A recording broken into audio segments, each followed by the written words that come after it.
If you're interested in buying at the 2025 trade deadline, who should you call? We explore that here today on Locked On NFL Scouting.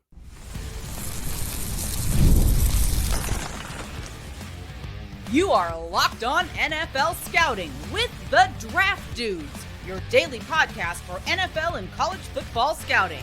Part of the Locked On Podcast Network, your team every day. What's better than this? It's guys being dudes here on the Locked On NFL Scouting Podcast. We're the Draft Dudes. I'm Joe Marino from Locked On Bills. He's Kyle Krabs from Locked On Dolphins. And we are your NFL experts here with you daily to talk team building across the league on the Locked On NFL Scouting Podcast with the Draft Dudes, part of the Locked On Podcast Network, your team every day. Want to issue a big thank you, shout out, and welcome to our everydayers. Those of you who never miss a single episode, we appreciate y'all being here very, very much. Today's episode is brought to you by Game Time. Download the Game Time app, create an account, and use code LOCKEDONNFL for $20 off your first purchase. Joe, happy Wednesday to everybody. It's a Victory Wednesday for everybody, right? How so, Kyle? How your team didn't lose last night. Oh. And now I don't say that as your team. I mean, the collective, nobody's NFL team lost last night, so therefore it's a Victory Wednesday. Wow. It's more, maybe it's a happy not defeat Wednesday because you didn't win, though. That's the thing. I don't know. There's just small victories for all of us in every day, and they weren't spoiled by a loss. Right. You tell my football team is 1-5 this season. Feel like mine is too. What are the teams we're going to be talking about on trade deadline? There it is. Buyers and sellers. There's the transition. We're talking mostly sellers today. Yes. And which teams right now? Not Lenoris Sellers, the South Carolina quarterback. Is that guy any good? Is he? He's physically talented. All right. So which teams, as of right now, should be thinking about selling assets? And I know it's a difficult thing for teams to admit, especially when you kind of feel like it's wide open to get into playoffs, and we know how meaningful that is for a lot of teams. Mm-hmm. And the trade deadline is November 4th? Yeah, so we're like kind of getting there, but we saw some movement last week, and I'm curious to see how that continues the rest of the way. But the point being, today we are identifying sellers and what they have to sell. Yeah. And I think part of the conversation around identifying sellers is the right conditions, and right conditions means your schedule. Some of it could be your football operation and the people who are running it and what their situation is. Some of it could be your injury outlook. Some of it could be players that are on contract, like contractual situations with individual players and teams' long-term payroll. There's a lot that goes into it. And I think that's why historically, like that plus the unknown element of taking a player midseason from one ecosystem and putting them into another ecosystem has been why traditionally you've not seen a lot of in-season splash movements, with the exception of maybe like that team that says, hey, we're going to go for it, right? Yeah.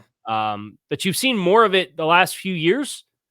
And I think the swelling of the salary cap and what that does for dead money and implications of dead money and how that's the void years and how you have a lot more flexibility to circumvent these things. I think it gives a lot more free reign for some of these executives to kind of wheel and deal, if you will. You want to do the thing to identify the sellers? Do I ever not want to do the thing, which the thing on this program is? We're just going to go through all 32 teams real quick and say, are you a buyer or seller? I think we can do it pretty quick. All right. I'll be the master of ceremonies, and we'll get through this. For this part, I don't want to be the master of ceremonies after this, though. Patriots. Buying, but not selling. Bills. Buying, not selling. Dolphins. Should be selling. I agree. Should be selling. Jets. Should absolutely be selling Breece Hall. You went and got right to it. Let's go cut right to the chase. There's teams interested in running backs, Breece Hall in a contract year. I mean, come on, man. And we'll do players later, but geez Louise, that one's Kyle felt things there. All right, I thank you. I have the feature image for today's Breece Hall. Breece Hall. All right, Pittsburgh Steelers. Should be buying. Cincinnati Bengals. Should be selling. They won't. Agreed. To all fronts there. Baltimore Ravens, 1-5. Should stand pat. Agreed. Cleveland Browns. Uniquely in a position to, I don't think they should be selling. They're a very unique team with the ownership situation and Stefanski and their draft capital that they've already pooled. And who are you selling? And at some point, like, you need a foundation of which to build what your next round looks like. You've already kind of primarily made a youth movement. If you have names down for them, I'd love to hear them, and like maybe you could talk me into it. But they're not a team that's like, man, I think you really got to continue to strip it down because we only have so much. Yeah, I don't think you want to strip it down. I think that you want to look at some of your 30-something-year-old players and see if there's any opportunities there. So Malik Collins, Shelby Harris, Joel Petonio, Wyatt Teller. Like, to me, those are the types of players that would make sense.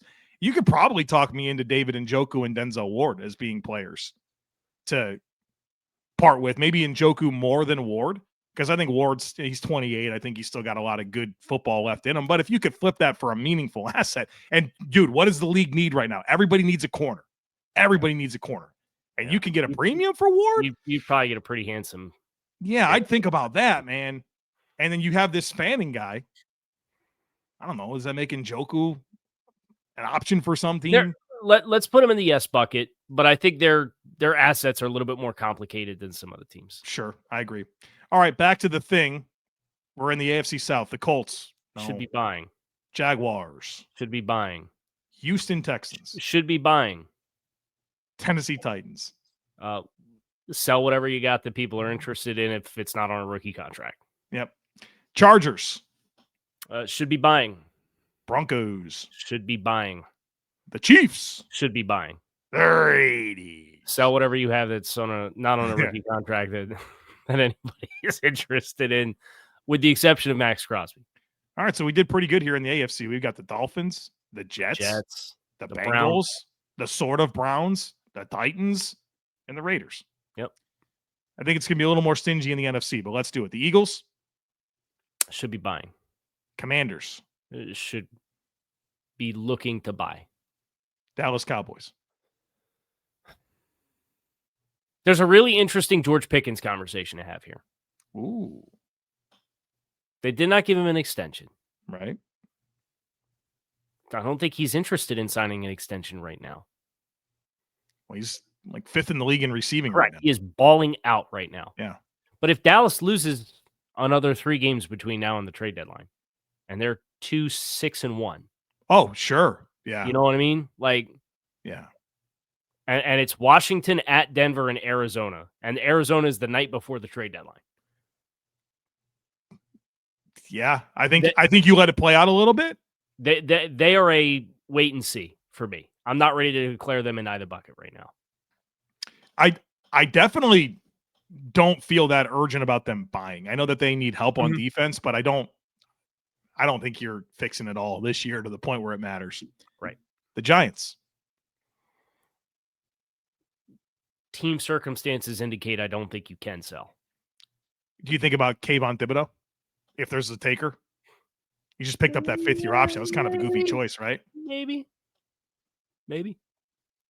Packers. Should be buying. Lions. Should be buying. Vikings. Should be buying. Bears. Should be buying. Bucks. Should be buying. Falcons. Yeah. They're going to trick me into believing in them again. Should be buying. Atlanta. Yeah. Yeah, they're high variance based on their schemes and talent, but in both good and good and bad directions of that. Yep. I think they're the type of team that can beat anyone, but they can also lose 30-0 Carolina. Yep. I think that's literally who they are. Although I don't know, like, did they just happen? And Carolina lost 30-0 is a bad loss anytime you lose 30-0, but it doesn't look as bad as it did 2 weeks ago. No. I mean, Carolina's come out and really big boyed. I mean, everybody's big boy in Miami right now, but they big boy Dallas. Yeah. Well, that defense is atrocious too, right? I mean, Cowboys defense might be the worst in the league. Yeah. Saints. Sell. Yeah. 49ers. Probably stand. They're a unique team where the injuries have already hit them so hard. They are already the team that, what did they have? $88 million in dead cap this season already. If somebody comes knocking for the right player and you get the right asset offered back, I'd be more keen if I was San Francisco to sell than I would be to buy, despite the fact that I know 4-2, 3-0 in the division. Sucks. It totally sucks. Yeah. Sucks. Seattle, buying. Rams Should be buying. Arizona should be selling. I agree. That was going into this. That was I wonder what you were going to think, but this team's lost 4 in a row. I don't think they have it on offense. They got a bunch of old players on defense. Like, vibes are bad. They didn't really evolve the offense at all. Yeah. So, all right, we identified the teams. We got Let's like talk 10? about the. Yeah, we got to help. We'll do the math on the other side. I know we got to eat a break. We'll do the math. Be sure to stick with us. I'm Cody Rourke from Locked On Broncos, and this episode is brought to you by Peloton. Peloton is shaping the future of fitness with the brand new Peloton Cross-Training Tread Plus, powered by Peloton IQ. This is Peloton's most advanced equipment yet, giving you real-time guidance and endless ways to move, whether you're running, lifting, or you're cross-training with your favorite instructors like Alex Toussaint. It's training reimagined to make your workout more personal. Peloton is built for breakthroughs with features that help you plan, stay motivated, and hit peak performance. You can let yourself run, lift, flex, and go while Peloton handles all the rest. Plus, Peloton IQ provides real-time strength coaching, tracking your progress and suggesting weights that challenge you so you can get stronger. Plus, the new movement tracking camera, it counts your reps and corrects your form in real time, making sure every rep is safer and smarter. So let yourself run, lift, flex, push, and go. Explore the new Peloton Cross-Training Tread Plus at onepeloton.com. Well, thanks for that, Adam Schefter. Oh, Cody Rourke. Yeah, appreciate you. That was a great job. I want to get on my Peloton and check out FanDuel. The NFL season is here, and FanDuel has an offer that you don't want to miss. Right now, new customers can bet just $5 and get $300 in bonus bets if you win. That's right. Pick a bet, put $5 down, and if it hits, you're going to unlock $300 in bonus bets to use across the app. I love how FanDuel gives me so many ways to play. I built parlays, tried player props, and even followed the live lines during games. It makes football watching even more exciting when you got a little something riding on the action. And look, I make a tradition every week that I just bet the over on the best skill players for the team that's going against the Bills. Well, the Bills are on a bye this week, so I won't be able to take advantage of that. But since they are on a bye and I get to watch all the other football, I'm going to really enjoy all the games, but also with the different prop bets that I like. So check it out, folks. Whether you're a casual fan or you love diving into stats, FanDuel makes game days so much better. So what are you waiting for? Visit FanDuel.com to get the FanDuel app today and get started.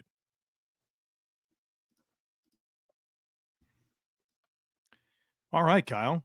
We got some teams. Let's talk about some players. We identified the Dolphins as a seller. Who should they be selling? I think this conversation probably starts with pass rushers, where pass rushers get traded, right? Yeah. And I know at least one bigger name pass rusher is going to be available, and that's Trey Hendrickson. And the question is, are the Bengals going to make the move with Trey Hendrickson? Are they going to finally get, now that, hey, Joe Burrow's out for the year and Trey Hendrickson is in the last year of his contract because we cut the rest of the contract out of it and just made it a one-year deal? Are they finally going to part ways after all of this for 8 games? And what did they get? And if the answer is yes, then maybe it cuts out some of Miami's leverage here. But Jalen Phillips in a contract year is a guy who's had 2 season-ending injuries the last 2 years. And I love Jalen Phillips. I'd be kind of pissed if they traded him. I think he's their best pass rusher. Obviously, he didn't have the finish at the end of the Chargers game that yields an explosive play. But when he's on, he's a very high-level pass rusher. And then Bradley Chubb, who the Dolphins negotiated a reworked contract with after he missed all of last year. And he's got a bunch of incentive money, upwards of like $5 million in incentives, depending on playing time and sack totals this year, that Miami should be very incentivized to get somebody else to take that, because he's already at 4 sacks and he gets his first $1.2 million incentive at 6 sacks. So there should be some incentive there for Miami to move Chubb if they get a taker there. Yeah, I wrote down Chubb and Phillips is kind of the most logical ones. I think Rasul Douglas, I know that's crazy to think that like a guy that was signed just before the season, but I've talked to like a lot of different people and they're all like, teams need corners. It's like, I don't know if Rasul Douglas can be had and you think he's a serviceable option. I mean, it seemed like the Colts. I mean, they're starting nobody at corner right now. Look at the Lions, dude. What do they have at corner? Yeah. And Rasul's playing very good. Like that, I wrote that this morning as far as like 3 overperforming areas of the Dolphins roster, despite a 1 and 5 star, and CB1 being Rasul Douglas is a guy who signed at the end of August. If you could flip that for anything, right? If you could flip that for, what do you think? Maybe you could get like a 6? 5 or 6. Yeah, do it right.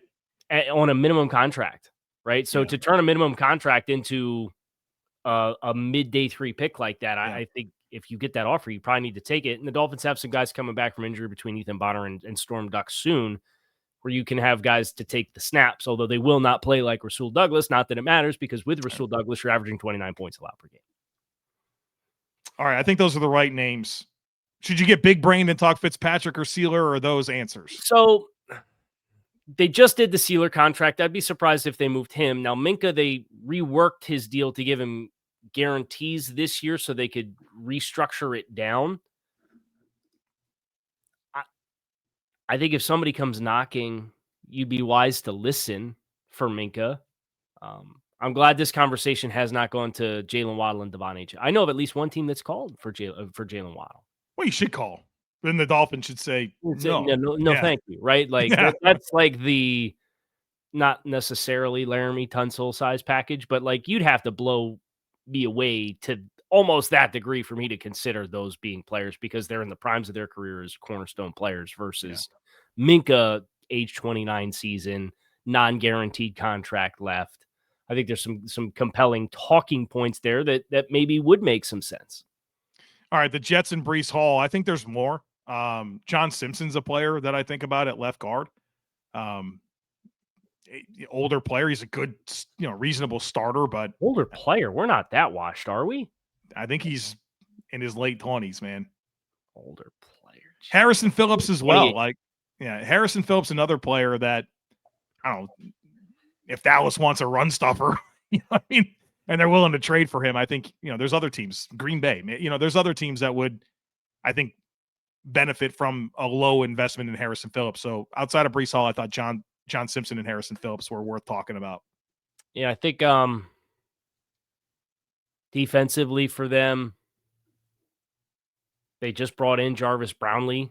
I don't think you'd get any buyers for the Brandon Stevens contract, but they'd probably love to get out of it at this point with what he is. Michael Clemens, maybe.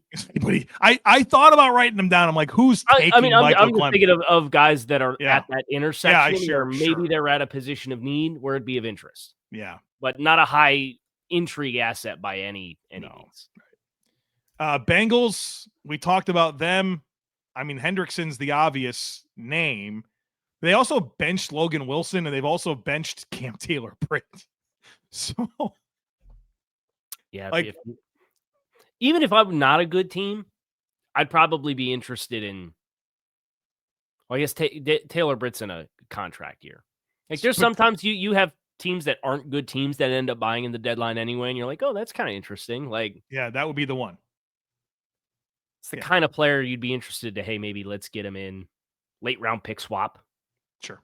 Yeah, if you can do that, if you can do the Brownlee deal, the Jarvis Brownlee deal for Cam Taylor-Britt, 31 teams should think about doing that.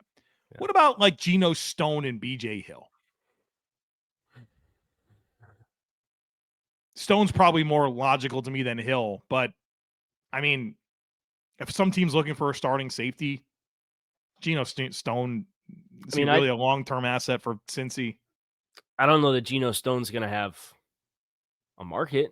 I think BJ Hill might have a decent market. I think they're less likely to trade him, though.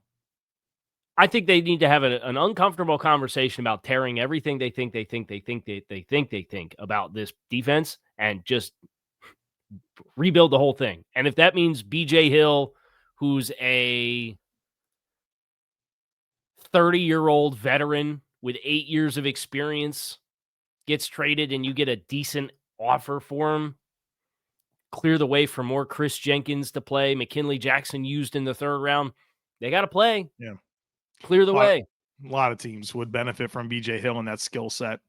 I kind of already mentioned the Browns. Do you have anything to add to that conversation? I know it's kind of a tricky situation. They're not a very good football team, but they have young talent.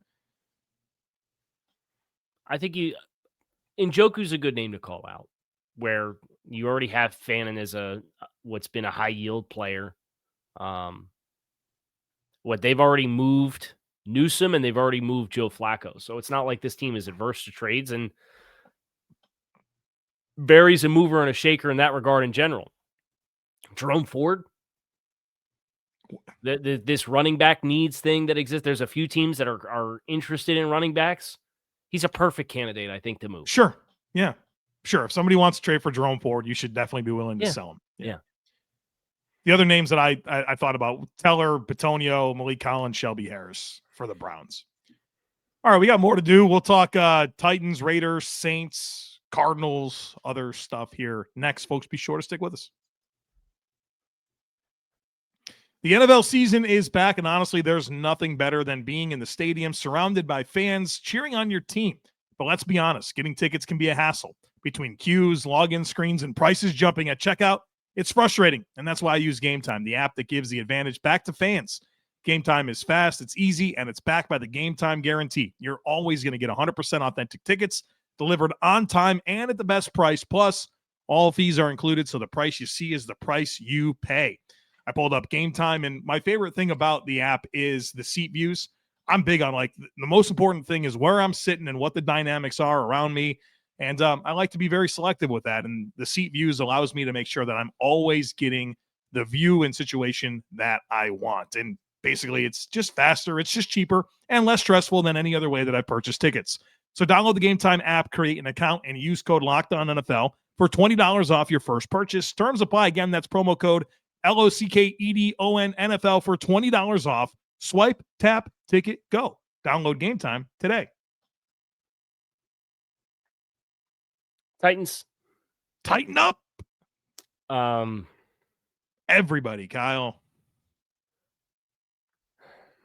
Calvin Ridley, Kevin Zeitler, L'Jarius Sneed, Amani Hooker, Draymond Jones, Tony Pollard, Sebastian Joseph Day, Xavier Woods, Quandre Diggs. Yes, sell them all. Off the top of your head, has there been a trade that has gone worse in the last 2 years? And I'm sure there is, and I'm just not thinking of it, than the L'Jarius Sneed trade. You might be right about that. And remember, we were a little surprised based on the caliber of player that L'Jarius Sneed was with the Chiefs. That he got moved. Yes. And that the package wasn't that rich. But it always came back to the Chiefs know about that knee, man. They know about that knee. And for them to be able to get what they did, and for Sneed to become the player that he's become on the contract that Tennessee gave him, yikes. Right. So he's played 11 games in a year and a half. He has not logged an interception. He has a passer rating allowed that is 21 points higher in Tennessee than it was during his 4-year career in Kansas City. He's got several years left. He's under contract through 2027, the end of 2027. Yeah, it was a big move, man. This is a foundational cornerstone piece of their defense. That's what they wanted. So I don't think there's a market there. I think a player you would have probably a pretty handsome market for is Roger McCreary. That's an awkward one, though. 25 years old, in a contract year, non-first round pick, good player. Is that something, if you get a player back that has maybe a little bit more contractual control at a fair market rate on a second contract, you could identify and do a player for player swap in that regard? Because, McCreary, 25 years old in a contract year, how many GMs have there been since the Titans drafted Roger McCreary? That's a problem. It's a new coach, right? Yeah. Like, so it's just really, the instability makes it really hard to know who they're going to gravitate towards and who they're going to want. But I mean, if you could get somebody calling you for Kevin Zeitler, 35-year-old guard on a 1-year deal, like, yeah, go ahead. That should be done. Denver, the Ben Powers injury, there's places for him to go. So everybody wants to talk about Jeffrey Simmons in Tennessee, and boy, I mean, like, and all the teams in the world should want Jeffrey Simmons, but is that kind of too much of a sell? Like, is he a player that can be an answer for you? I think he's still at that intersection of his career where he should still be considered a long-term cornerstone piece. And it's like the Leonard Williams situation, right? Would you compare it? Yeah. And then you look at what Leonard Williams has been since leaving and what he is in Seattle, even now to this day, very high impact player. There's some players I feel like it's just trading just for the sake of trading, and that's how I would feel if the Titans chose to move Jeffrey Simmons. Yeah. Xavier, I mean, Tony Pollard. Why not, dude? Why wouldn't you trade Tony Pollard if somebody wanted him? Right, a running back that's due a cap charge of $9.25 million next year as a 28-year-old running back this year. He ain't helping you when it matters, right? Like, I like Tony Pollard. That's not what I'm saying. And that's the difference for some of these other names or for teams that we've talked about with other names. It's either, well, you're either in a contract year or you're an older player with an elevated cap charge at a position in which it's redundant to have it, right? Those are the ones that make sense. I take it back to Devon Achane, right? We talked about Breece Hall. He's in a contract year. The Jets are bad. Yes, they should trade him. We're talking about Tony Pollard. Well, he's on a second contract. He's 28 years old, right? Achane being 24 with multiple years left on his deal. I think that's how I view it as somebody who's in the weeds with Miami. And we didn't really get into Achane too much when we talked about Miami at the top, but I think the economic intersection and the fact that it's not, oh, you have to make a decision on the contract after the end of this year is what makes names like Pollard and Hall much more attractive for running backs to move. Yeah. Laundry list for Tennessee if you can get stuff for these players. What about the Raiders? Jacoby Myers, maybe you go back and honor that trade request. Yeah, probably. It's not one that I would fight tooth and nail to resist if you get a decent offer. And you could probably get you get a 4 for Jacoby Myers? Yeah, I think so. Yeah, I mean, what's tricky is like if he wants a contract extension and figuring that out, but he can help a team. Wide receivers get traded. I've said that a million times. What about like Adam Butler, Malcolm Kuntz? I got a name. Certainly seems like they have not been enamored by Jackson Powers Johnson thus far. Yeah, don't you think the NFL was all like kind of ahead of that one? They were. Fell a little bit. I think you were in on some of the concerns with him. He's kind of a goofy guy.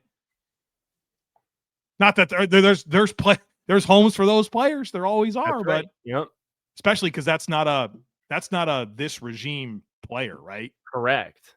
Yeah. So to the point where he was platooning with Alex Kappa, and they took 2 offensive linemen in the 3rd round of this year's draft. Yeah, that makes sense. So, like, they converted Jordan Meredith to be the center, so Powers wouldn't be the center because they didn't want him to be the center.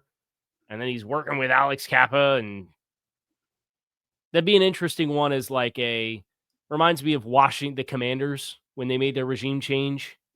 And so remember that last Ron Rivera draft class? Everybody's gone. Yeah. That's kind of one of those vibes for me with JPJ. If you put something decent in front of the Raiders' face, I'd have to think they might consider it. They should. Yeah. All right. We talked about the Saints. The wide receivers. Yeah. Well, I'd extend it. I think Demario Davis, Carl Granderson, Cam Jordan.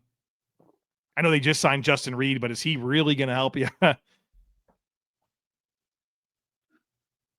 Those are names that pop for me. I like the wide receivers the most. Now, on the defensive line, I think Cam Jordan, with how his play has matured as kind of an end-stage player, I'd hate to move Granderson. It feels like such a good player. He is a good player. They don't have a lot of good players. They've lost a lot of good players because they couldn't afford to keep him because of their cap situation. Like, I would much rather move Jordan and kind of expedite the process of getting the residuals of that contract off the books if I could get it. Yeah. All right, we identified the Cardinals. I don't know how they view themselves. I think Monty Ossenford has been pretty intentional about getting assets, right? I think there's tradable pieces. It's just a matter of Arizona views themselves that way. I don't know if they do. They've lost 4 in a row. I don't like a lot about that operation. But I look at that defense, man. Calais Campbell, Jalen Thompson, Budda Baker, Delvin Tomlinson. I don't know that they're going to trade any of these guys, but I don't think they will. And the Calais one's complicated because he's such a late stage player. He was getting calls. I think the right team would have to call because Miami got a call for him, and I think they turned down a 5 for him last year. And I think it was Baltimore gave him the best offer, and there's a connection in history there with Baltimore. But is Baltimore going to be the team that's calling? Calais chose to go back because it's where his career started, and he chose to go to Miami because it's where he played his college ball. Like, if they can pluck Calais, I mean, it'd kind of be the right type of move for Baltimore, given their the injury that they have. Yeah, with Madubuike up front. Yeah, because I think Baltimore's going to win 10 games and be in it, but they still need help. Like, even if they get some of their guys back, they're still going to need some help. The defense still was bad. Right. So, 49ers. Yeah. So it's a circumstantial team, right? Like, you'd have to be able to sell the right stuff, which that's kind of where I get a little concerned. Mm-hmm. It's like, I would have said Colton McKivitz, but I'm pretty sure they just did a new deal with him. They did this summer. Yeah, they did. He's going into what would have been the last year of the deal. Like, that would have been a perfect. He has 3-year, $45 million contract. Sell Brock Purdy. Stop. Come on, man. We got something has to be said for Mac Jones and what he's doing, man. Mac Jones has had a great performance as the quarterback in San Francisco, which I don't know is a huge surprise. The cap elements of this, it's about a $70 million dead cap charge in 2026 to trade Brock Purdy. I was mostly kidding, but I think we're probably a year away from having this conversation for real if Mac Jones continues to have to play and plays well and they re-sign him and he's on the roster, right? Like, is Mac signed through next year? I believe he signed a 1-year. He did sign a 2-year deal. 2 years. Oh, boy. Oh, boy. Hey, you know what Brock Purdy does every year? Gets hurt every year. He's going to play. Go play. Selling. I'm looking for sellers that make sense Juwan Jennings. Yeah. He'd requested a trade, wants a new contract. Yeah, I can get down with that. They need some wide receivers to be healthy first before we go there. But sign anybody. Neither Robinson, Kendrick Bourne. These guys are fun. Kendrick Bourne's like lighting up the last 2 weeks. You got a guy like Mac Jones throwing you the ball, Mac Jones, Kendrick Bourne, just like we all planned. Just lighting it up. Just like Bill Belichick told us, baby. It's there. Right. That's right. This is Kyle Crabbs, Joe Marino. We appreciate you guys for checking out Locked On NFL Scouting. That's going to do it for us here today on the show. Hopefully some targets for your team to call on. We'll be back again tomorrow to preview Week 7. We hope to see you then.